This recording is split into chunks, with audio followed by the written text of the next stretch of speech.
তারেক রহমানের ব্যক্তিগত সহকারী চিকিৎসক হিসেবে প্রেষণে নিয়োগ পেয়েছেন ড্যাবের যুগ্ম মহাসচিব ও স্বেচ্ছাসেবী সংগঠন রক্তস্পন্দনে এর প্রধান সমন্বয়ক ডা.আ.ন.ম মনোয়ারুল কাদির বিটু। ১৯ ফেব্রুয়ারি এ সংক্রান্ত প্রজ্ঞাপন জারি করেছে জনপ্রশাসন মন্ত্রণালয়। প্রজ্ঞাপনে উল্লেখ করা হয়, বর্তমানে তিনি বাংলাদেশ মেডিকেল বিশ্ববিদ্যালয়ের কার্ডিওলজি বিভাগের সহকারী অধ্যাপক হিসেবে কর্মরত আছেন। সেখান থেকে তাকে প্রেষণে প্রধানমন্ত্রীর কার্যালয়ে সংযুক্ত করা হয়েছে।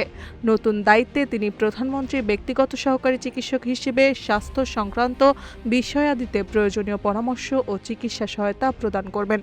চিকিৎসক হিসেবে পেশাগত দক্ষতা ও সাংগঠনিক সম্পৃক্ততার কারণে ডক্টর মনোয়ারুল কাদির বিটু চিকিৎসক মহলে পরিচিত মুখ।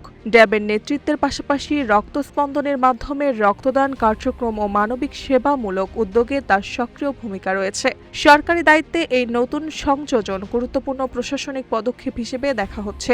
দায়িত্ব পালনের ক্ষেত্রে তিনি তার পূর্ববর্তী অভিজ্ঞতা ও বিশেষজ্ঞ জ্ঞান কাজে লাগাবে বলে সংশ্লিষ্টরা আশা প্রকাশ করেছেন।